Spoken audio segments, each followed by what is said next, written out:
আসসালামু আলাইকুম, কেমন আছেন আপনারা সবাই? আশা করি সবাই ভালো আছেন। এখানে আমি টমেটো সংরক্ষণ করার নতুন পদ্ধতি, এই পদ্ধতি আপনারা হয়তো বা কেউ জানেন না। এইভাবে যদি আপনারা টমেটো সংরক্ষণ করেন, সস না কিন্তু এটা টমেটো সংরক্ষণ, তাহলে সারা বছর আপনারা খেতে পারবেন। স্বাদ গন্ধ একদম একই রকম থাকবে, কোনো হেরফের চেঞ্জ হবে না।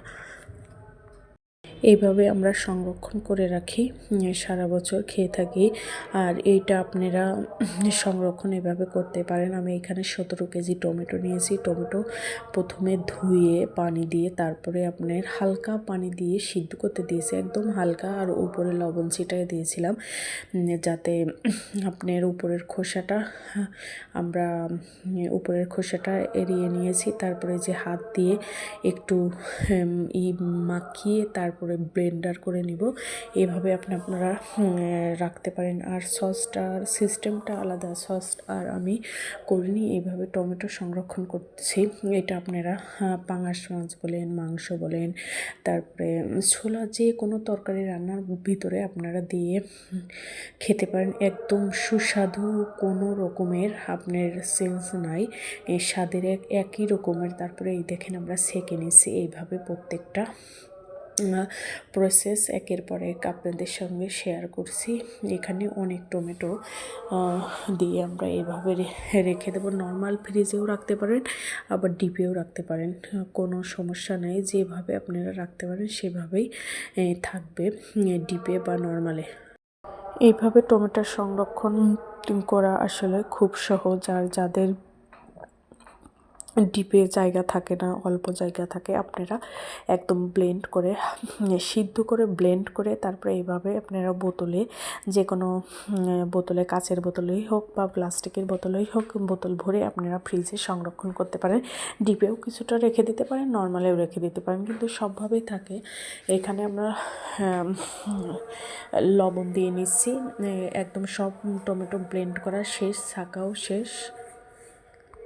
পাশে ওয়াজ মাহফিল হচ্ছে, সেই কারণে ভয়েস দিচ্ছি, সাউন্ড আসতে পারে, আপনারা কিছু মনে করেন না। এখানে আদা দিয়ে দিচ্ছি পরিমাণ মতো, আর আদা রসুন দুটাই পরিমাণ মতো দিয়েছে। আপনাদের এই অনুযায়ী আপনারা দিতে পারেন। এইভাবে সুন্দরভাবে করে নিচ্ছি। এটা একটু পানিটা শুকায় নিচ্ছি, শুকায় নেওয়ার পরে বোতলে ভরবো।